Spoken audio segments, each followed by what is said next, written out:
Hail. So now welcome back to the video where they try to create Slack. We don't do the login, we don't know the person we log in, but we still get room to improve. Our state right now, we get is auth, we get username, and we pass on to this login as a props. And this login also they pass on back when they make request to the backend, which is this one where they come back from here.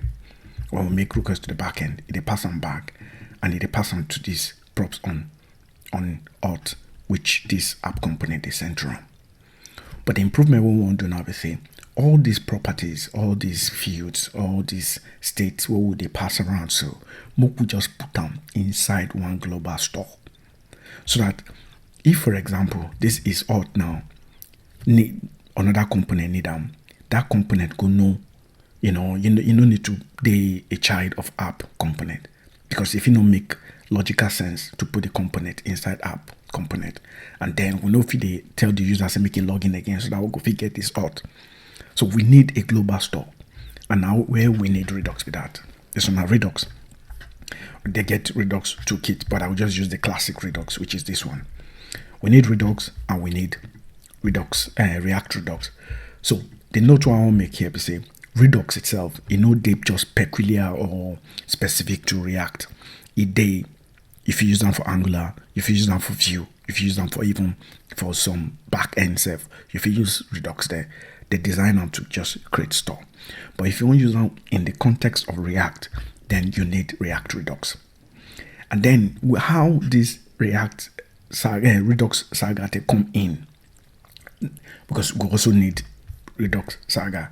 This Redux saga now, because the principle or the law for Redux, we say Redux gets within they call reducer, and that reducer be the place where you go put all your logic, how you want to make your state take change.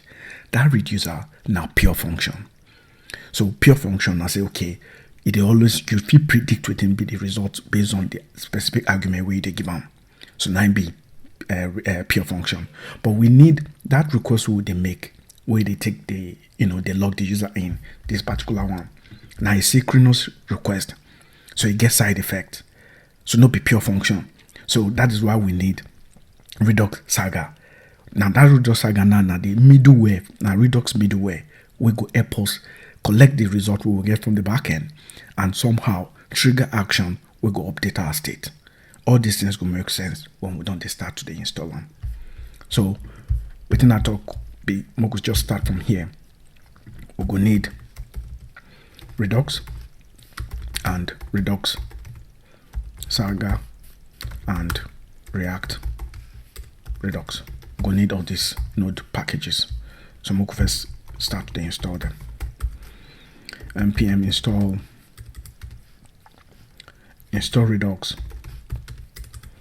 redux or react redux and redux saga. Also they get another middleware where they call redux tongue, where they do the same thing with another middleware too, where they do the same thing with redux saga. I just choose redux saga because I think they easier and they're more straightforward. So we don't add these three things we need. So we could see how we need them. First of all, we say we need a store. So we need store, a global store. So we need a provider. We need something they call provider, where they come from. Provider they come from React Redux. We need provider. And then I call this provider. This provider would be at the root of our application. So I'll just copy these ones. I'll cut them. I'll put them inside here. This provider get props with the call store. So we need this store, but we never define store. So we could define store, const store. And now here we will use Redux. Redux gets function with the call create store. So you don't have to bring down create store. So this create store they collect, you see waiting they talk, they collect reducer. Whenever create reducer, I talk say reducer now where you go put the logic, we go talk within how your state could take change based on the user action. So based on what we talk now, I just put reducer here first. I can create them here. Reducer now, they will give them state, which is the main state, and they will give them action, which is the user action. now arrow function. So arrow function, for example, now just also make it return state. For now, make it just return state. Anything we did and make it return on. So now make I start the app so that we're going to see. So our app they run.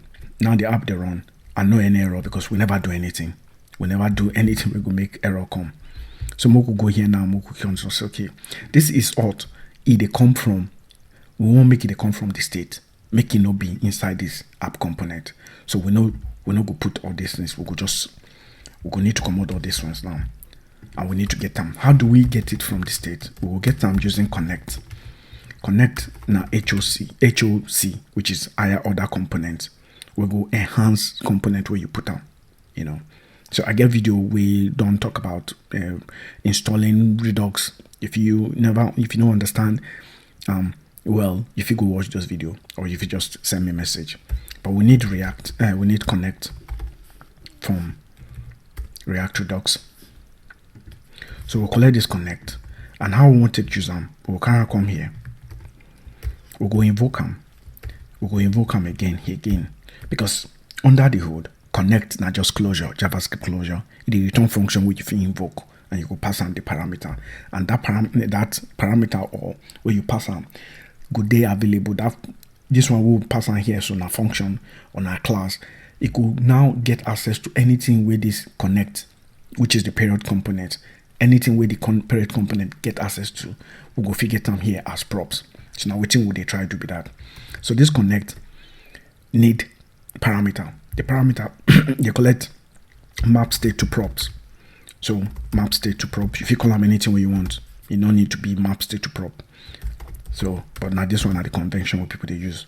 We just call them map state to prop. We go pass on, which is a Redux now go pass on state, the state.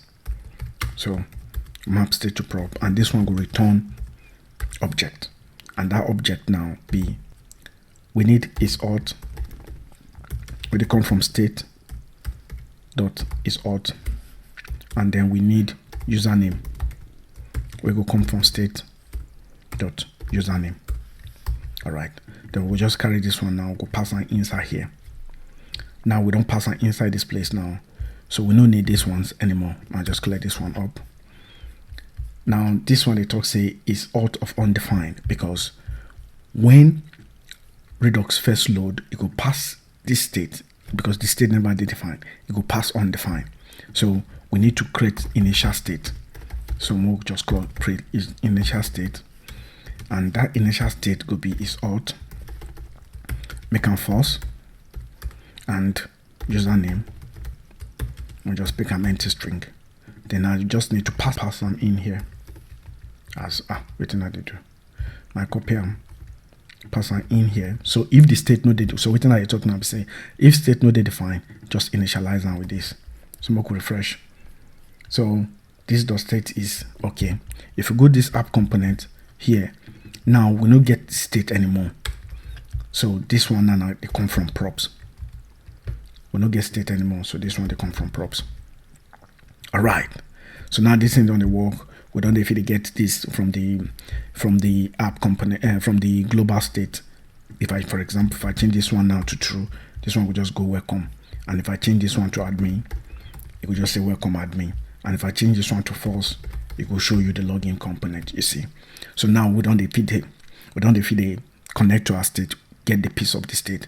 But the one we remain now, we say this asynchronous request we would make to the backend to go to log the user in. We never see how we want to take, update the state we will get for here. The state we will get for this part here. We need to be able to update the state when the request come back. Then the app component could just update itself. So now there we're going to talk about Redux Saga. I hope so I enjoyed the video, because I will start the video here. I hope so I enjoyed the video. If you like the video, like the video. And if you never subscribe to my channel, if you subscribe so that anytime I upload new video, YouTube go notify you now. I hail later.